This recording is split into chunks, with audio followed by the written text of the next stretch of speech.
오늘도 성령 충만을 사모하며 새벽을 깨우며 기도의 자리에 나오신 모든 하나님의 백성들을 환영하고 축복합니다. 기도하겠습니다. 사랑과 은혜가 풍성하신 하나님 아버지, 오늘도 하나님 앞에 나와 기도하게 하심을 진심으로 감사드립니다. 하나님께서 이 땅을 다스리시고 계시고 우리 삶을 주관하고 계시기에 우리의 기도를 들으시고 응답하시는 능력의 하나님이심을 믿음으로 고백하며 찬양합니다. 삶의 순간순간마다 하나님과 동행하며 믿음의 걸음을 옮기는 우리 모두의 삶이 되게 하옵소서. 생명의 근원이 되시며 우리의 모든 것을 창조하신 하나님께서 우리의 모든 연약함을 치료하여 주옵소서. 질병으로 육체와 마음이 아픈 모든 성도들을 만져주시고 하나님의 평안과 위로를 더하여 주옵소서. 삶의 여러 어려움들 속에서도 하나님 주시는 평안을 잃지 않게 하옵소서. 상황과 환경에 끌려다니는 삶이 아닌 모든 인생을 주관하시고 영원히 우리와 함께 하시는 하나님을 신뢰함으로 승리케 하옵소서. 나의 연약함과 부족함을 고백하오니 내 인생의 모든 항해를 하나님께 맡겨드리며 순종하오니 말씀으로 길을 보여주시고 기도로 열정의 동력을 얻게 하여 주옵소서.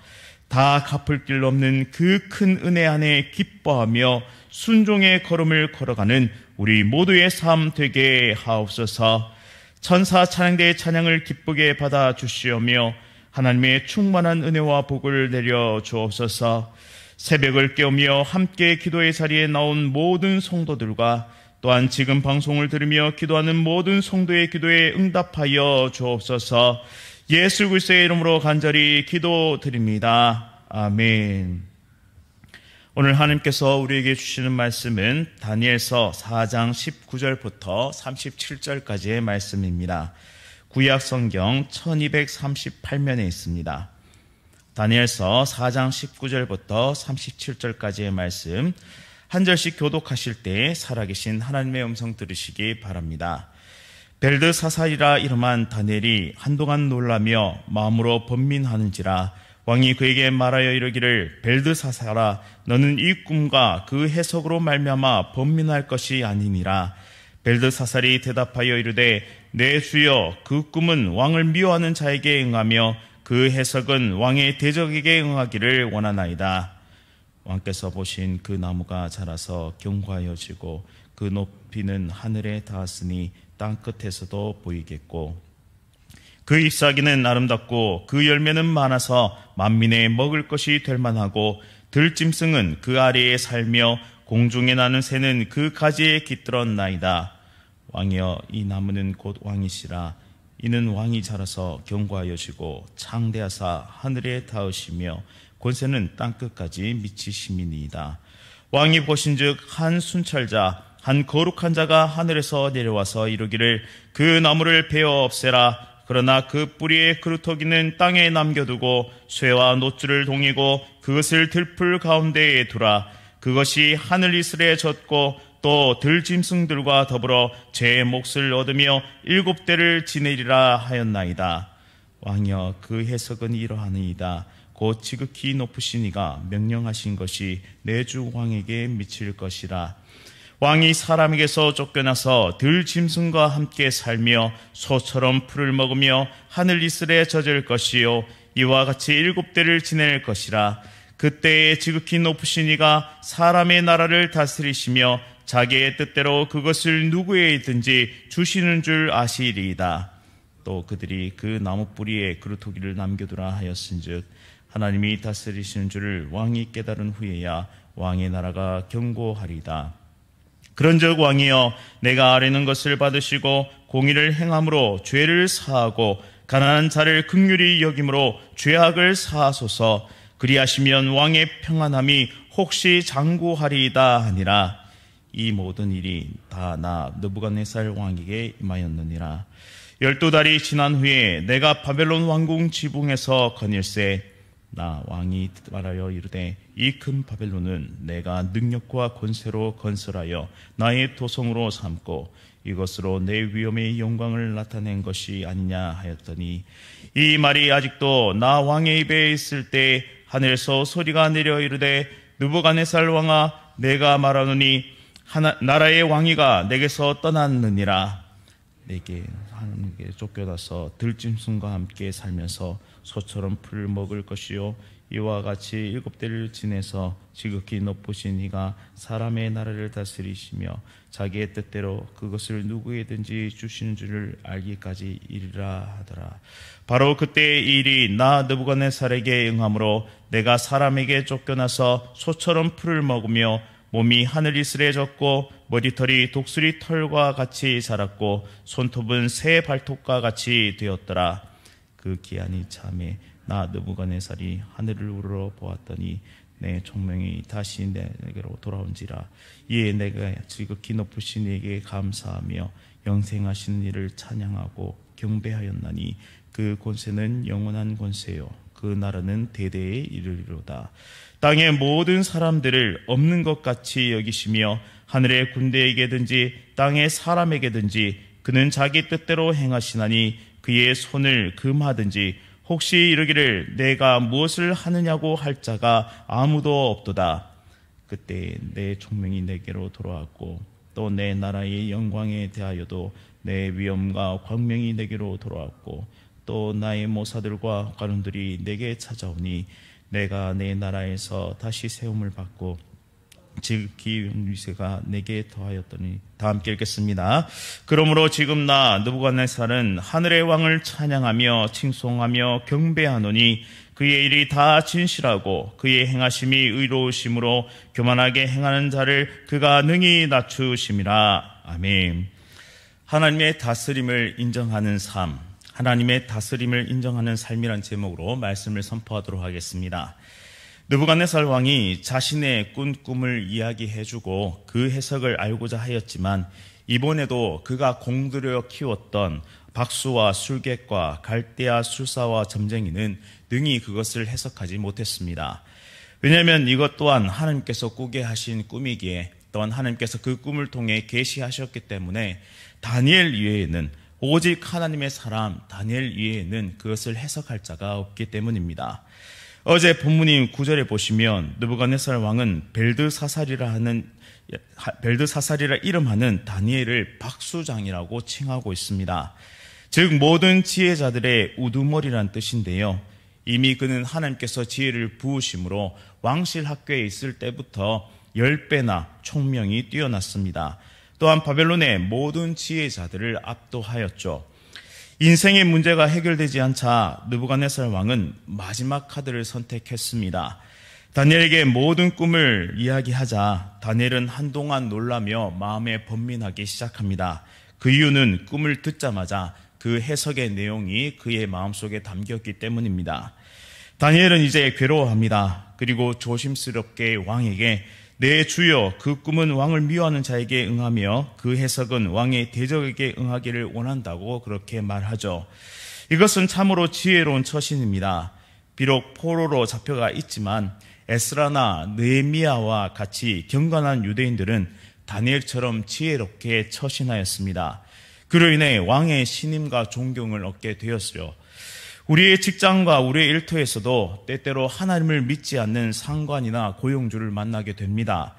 그들을 대할 때 우리의 말과 처신에 다니엘의 지혜와 같은 그런 모습이 있기를 원합니다. 단순히 아첨하고 혹은 듣기에 좋은 말을 하라는 것이 아니라 진심으로 한 인생을 향하신 하나님의 사랑과 그리고 그 간절한 긍휼의 마음을 가지고 충성되이 맡은 바 본분의 최선을 다할 때 그런 그리스도인들에게 놀라운 기회가 찾아온다는 것입니다. 인생의 궁극적인 문제 앞에서 결국엔 그들이 우리를 찾아오게 되고 그러면 우리는 우리가 만났던 예수 그리스도와 또한 우리가 받았던 복음을 증거할 수 있는 놀라운 기회를 얻기 때문입니다. 다니엘은 이제 왕이 꾼 꿈을 해석하기 시작하는데요. 20절과 21절 말씀에는 꿈의 내용을 다시 말하고 있고 22절에 꿈에서 본 큰 나무는 왕을 가리킨다고 분명하게 말씀합니다. 이것은 근거 없는 해석이 아니라 꿈에 기초한 정확한 해석임을 강조하는 구문입니다. 큰 나무는 교만에 빠진 느부갓네살과 그의 큰 권세를 가리키는데요. 22절에 왕이 자라서 견고하여지고 창대하사 하늘에 닿으시며 라는 구절은 마치 창세기 11장에 등장하는 바벨론 탑 사건을 보는 것 같습니다. 하나님 없이도 우리는 잘 살 수 있다. 우리의 이름을 내고 흩어짐을 면하자라고 교만함을 드높였던 바벨탑은 언어를 흩어버리시는 하나님의 사역으로 인해 그 역사가 완성되지 못하는 것을 우리는 알고 있습니다. 다음으로 순찰자의 명령에 대한 해석을 내놓는데요. 여기서 순찰자는 왕으로 이 땅에 오실 예수 그리스도를 상징합니다. 그가 명령을 내리시는데 23절 말씀에 보시면 그 나무를 베어 없애라. 그러나 그 뿌리의 그루터기는 땅에 남겨두고 쇠와 노줄로 동이고 그것을 들풀 가운데에 두라. 그것이 하늘 이슬에 젖고 또 들짐승과 더불어 제 몫을 얻으며 7대를 지내리라 라고 말씀합니다. 하나님은 느부갓네살 왕을 역사 가운데 사용하시기를 작정하셨습니다. 그래서 교만이 하늘을 찔렀지만 느부갓네살 왕을 완전히 뿌리째 뽑아버리지 아니하시고 그루터기만을 남겨두셨습니다. 즉 정한 때가 지나면 회복시켜 주시겠다는 하나님의 의지입니다. 다니엘은 이렇게 꿈을 해석해 준 후에 교만에 대한 회개를 촉구합니다. 그 방법은 공의를 행하고 죄를 사하고 가난한 자를 긍휼히 여김으로 죄악을 사하는 것입니다. 이것은 하나님의 주권을 인정하고 하나님의 나라의 법칙대로 행하라는 것이죠. 낮은 자를 높이시고 가난한 자를 부하게 만드시는 하나님의 방법대로 의와 정의를 행하고 긍휼과 자비를 삶 가운데 실천하면서 그 믿음을 고백하라는 것입니다. 그러나 느부갓네살은 꿈의 해석과 회개의 방법을 알고서도 교만을 버리지 못했는데요. 12달이 지난 후 바벨론 왕궁 지붕에서 거닐 때에 그의 교만이 드러났습니다. 이 큰 바벨론은 내가 능력과 권세로 건설하여 나의 도성으로 삼고 이것으로 내 위엄의 영광을 나타낸 것이 아니냐라고 말하는 그 즉시 하늘에서 소리가 내려옵니다. 느부갓네살 왕아, 내게 말하노니 나라의 왕위가 내게서 떠났느니라. 결국 꿈의 내용대로 느부갓네살은 큰 고통이 임했습니다. 그는 스스로를 소처럼 생각하는 정신병에 걸려서 들판에서 7대를 지내게 되죠. 하지만 그 기한이 찾아 느부갓네살 왕이 하늘을 우러러 볼 때에 총명이 다시 그에게 돌아왔고 모든 것이 회복되게 됩니다. 사실 오늘 우리가 살펴본 이 본문은 느부갓네살이 경험하게 된 고난과 회복을 이야기하고 싶은 것이 아닙니다. 이 글을 읽게 되는 1차 독자인 이스라엘 백성들에게 분명한 한 가지 메시지를 전달하기 위해 이 이야기를 하고 있는 것입니다. 절대 망하지 않을 것이라고 확신하였던 성전이 있었던 예루살렘이 이방 나라에 의해 파괴되고 멸망했을 때 이스라엘 백성들, 그들은 하나님의 약속을 의심하기 시작했습니다. 아니, 하나님 존재 자체에 대한 의심이 들었습니다. 왜 하나님은 우리를 영원히 지키시겠다고 말씀하셨는데, 왜 하나님은 성전 가운데 임재하시면서 우리와 함께 하셨음에도 불구하고 왜 우리에게 이런 아픔과 고통이 찾아왔는가? 이러한 불행이 우리에게 일어났는가? 그렇다면 언약의 하나님은 거짓말쟁이이신가? 하나님은 바벨론의 신들보다 그 힘이 약한 존재란 말인가? 아니라면 하나님은 이제 우리를 완전히 버리셨는가? 고난 중에 하나님을 신뢰한다는 것은 참으로 어려운 일입니다. 마찬가지로 이스라엘 백성들에게는 도무지 이해할 수 없는 일들이 일어난 것이죠. 느부갓네살 왕이 미치광이가 되어 소처럼 풀을 뜯으면서 이슬의 몸이 젖으면서 또한 머리털은 독수리털같이 자라고 손톱은 새 발톱같이 되어서 들에서 지내다가 정한 기간이 찾아 그가 하늘을 우러러보자 다시 회복되었다는 이 이야기, 당대 최고의 문명과 군사력을 가졌던 살아있는 신이라고 칭송받았던 느부갓네살도 인생의 바닥 끝까지 내리시기도 또한 완전히 회복시키셔서 왕권을 복귀시키시기도 하는 분이 계시다는 사실, 그 하나님이 계시다는 사실이 꼭 낙심한 이스라엘 백성들에게 희망의 메시지로 전달되었다는 뜻입니다.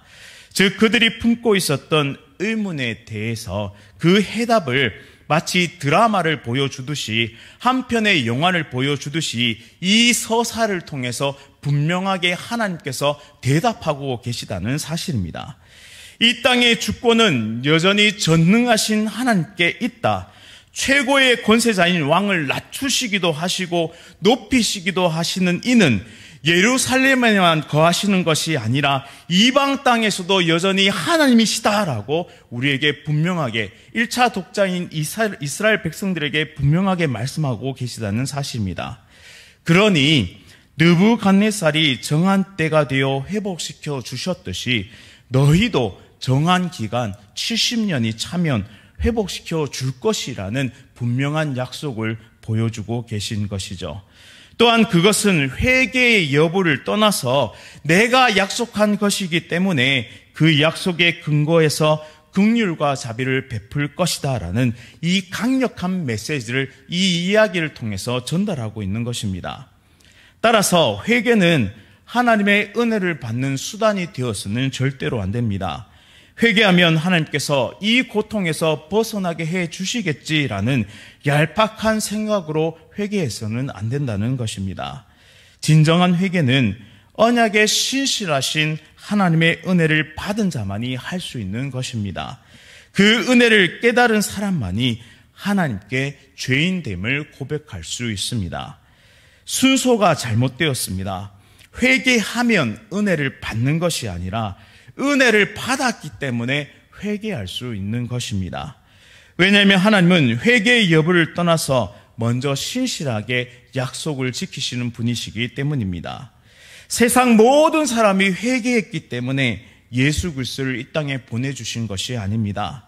여전히 죄가 세상 가운데 관영해 있고 여전히 하나님 없이 잘 먹고 잘 살고 있었던 수많은 이들을 구원하시기 위해서 약속대로 은혜로 먼저 예수 그리스도를 이 땅에 보내주셨다는 사실입니다. 따라서 오늘 이야기는 소망 없는 이스라엘 백성들에게는 희망의 이야기요, 장차 오실 메시아를 기다리는 모든 이들의 복음이 되었습니다. 그리고 오늘 저와 여러분들을 향한 하나님의 음성이기도 합니다. 혹 인생의 어려움과 고난 가운데 하나님을 원망하고 있지는 않으십니까? 하나님, 택한 백성을 지켜주신다면서요. 하나님, 우리의 피난처요, 요새요, 방패가 되신다고 하시지 않으셨습니까? 그런데 왜 내 기도 안 들어주세요? 정말 계신 게 맞으신가요? 또한 내게 일어난 이 불행한 일들, 질병들, 관계의 어려움들을 빨리 회피하기 위해서 무조건 죄를 지었으니 용서해달라고 그렇게 회개를 이용하고 있지는 않습니까? 이 회개의 수단화는 하나님을 더욱 진노케 만들 뿐입니다. 그러면 우리는 어떻게 해야 할까요? 그것은 예수 그리스도를 바라보는 것입니다. 하나님께서 언약을 지키신다는 가장 확실한 증거가 예수님께서 이 땅에 오신 사건, 성육신이라는 그 사건입니다.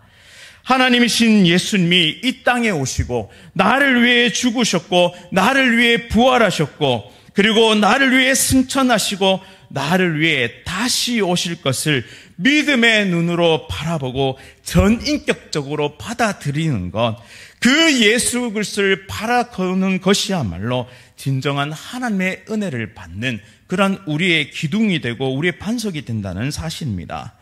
하나님의 은혜를 인정하고 고백하고 믿음으로 받아들이는 자들에게 하나님은 분명하게 말씀하고 계십니다. 내가 지금도 너와 함께 있노라.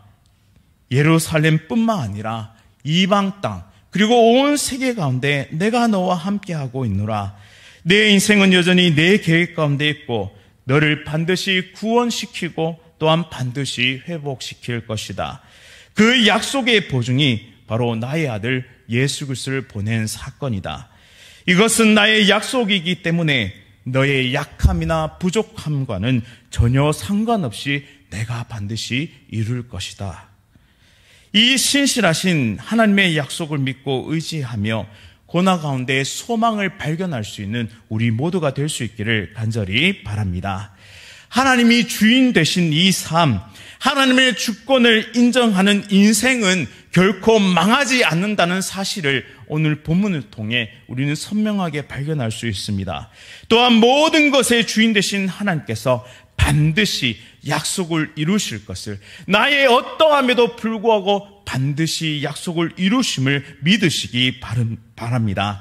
아들을 아낌없이 내주신 이가, 하나님 자기 자신을 아낌없이 내주신 이가 어찌 우리를 향하신 그 약속을 어기시겠습니까? 오늘 하루도 주 예수 그리스도를 바라보면서 이 믿음의 항해를 계속해 나가는 귀한 언약의 백성들, 신실한 성도님들 다 되시기를 간절히 바랍니다. 말씀을 기억하면서 함께 기도하겠습니다. 하나님 아버지, 연약하고 부족한 인생을 향해 끝없는 사랑을 베풀어 주시고 오늘도 함께 동행하여 주시니 참으로 감사드립니다. 여전히 흔들리고 여전히 아파하는 인생이지만 하나님께서는 오늘도 찾아오셔서 나를 어루만지시고 다시 일으켜 주시니 참으로 감사드립니다. 인생 가운데 펼쳐지는 수많은 일들 속에서 언제나 하나님의 주권을 인정하는 우리 모두의 삶이 되게 하여 주옵소서. 하나님을 신뢰하며 다시 한번 기도의 자리로 나아가게 하시고 모든 기도를 들으시고 응답하시는 하나님과 함께 모든 문제를 뛰어넘게 하여 주옵소서. 무엇보다 우리에게 약속으로 보여주신, 약속으로 보내주신 예수 그리스도를 바라보며 온전히 믿음의 길을 끝까지 경주해 나가는 힘과 능력을 얻게 하여 주옵소서. 내가 주인 되어 행하였던 모든 삶의 모습들을 회개하며 내 마음의 왕좌에 다시 하나님을 높여드리는 삶이 되게 하여 주옵소서. 오늘 우리에게 주신 말씀을 나침반 삼아 삶의 항로를 재조정하게 하시고 하나님의 이끄심을 따라 순종하는 매일의 삶을 살아가게 하옵소서. 우리의 어떠함에도 불구하고 결국 구원을 완성시키실 하나님을 전적으로 신뢰하며 믿음의 항해를 계속해 이어가는 우리 모두의 삶이 되게 하여 주옵소서. 예수 그리스도의 이름으로 간절히 기도드립니다. 아멘. 하늘에 계신 우리 아버지여, 이름이 거룩히 여김을 받으시오며 나라가 임하시오며 뜻이 하늘에서 이루어진 것 같이 땅에서도 이루어지이다. 오늘 우리에게 일용할 양식을 주시옵고 우리가 우리에게 죄 지은 자를 사하여 준 것 같이 우리 죄를 사하여 주시옵고 우리를 시험에 들게 하지 마시옵고 다만 악에서 구하시옵소서. 나라와 권세와 영광이 아버지께 영원히 있사옵나이다. 아멘. 오늘 하루도 성령 충만으로 승리하십시오.